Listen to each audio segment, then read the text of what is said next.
Sinabi ko kanina na iwasan natin yung bumaba tayo, di ba?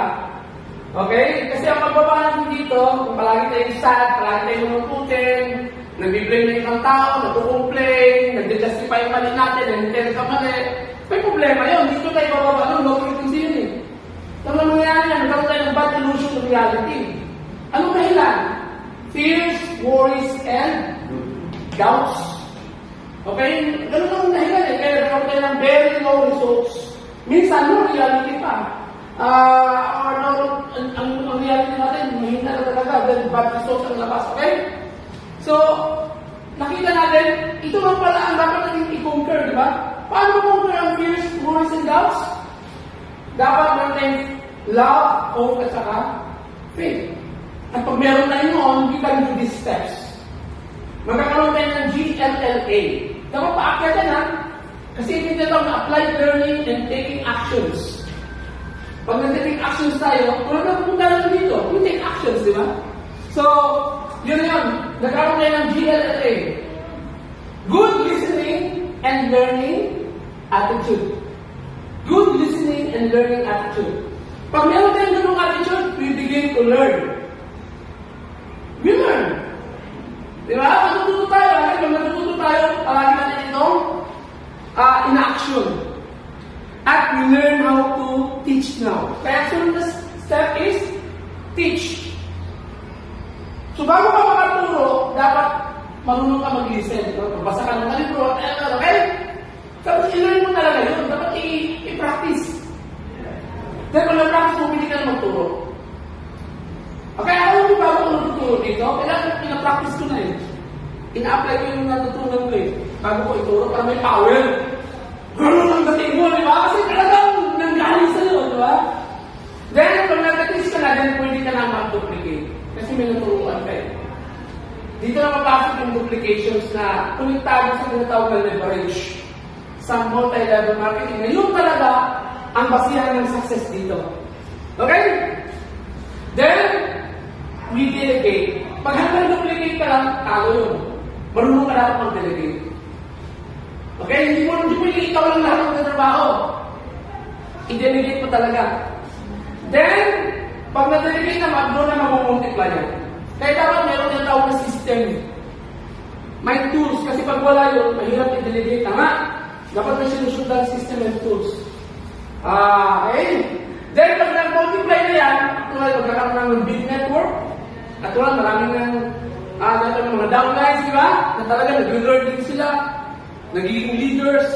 Then, pag mayroon yan, magkakaroon talaga ng big income, whether you like it or not. Yun ang maganda dito sa multi-level marketing. Meron tayong system sa loob ng internet, di ba? Na sa website, tawag sa atin, DTC. Distributor Tracking Center, na kung saan, at ano man ginagawa mong transaction, pumapasok doon. Na kung gumalaw yung left side at right side mo ng Salesforce, pasok talaga ang pera. Wala kang magagawa dyan, whether you like it or not. Okay? Papasok talaga yan. Pero magkakaroon ka ng big income, magkakaroon tayo yan, dahil ang result ng high results normally.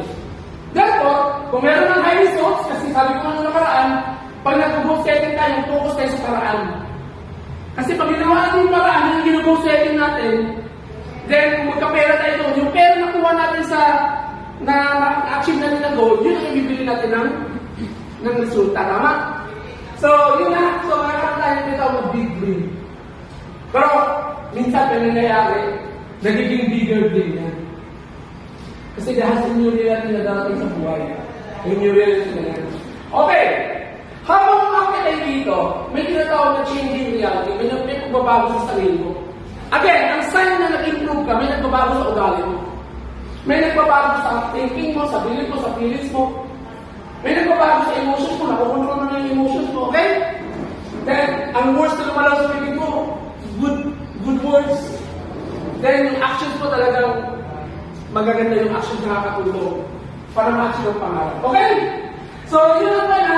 And other words, kung napunta ka dito, magkakaroon ng leveraging sa buhay mo yung leverage. Yun ang totoong leverage.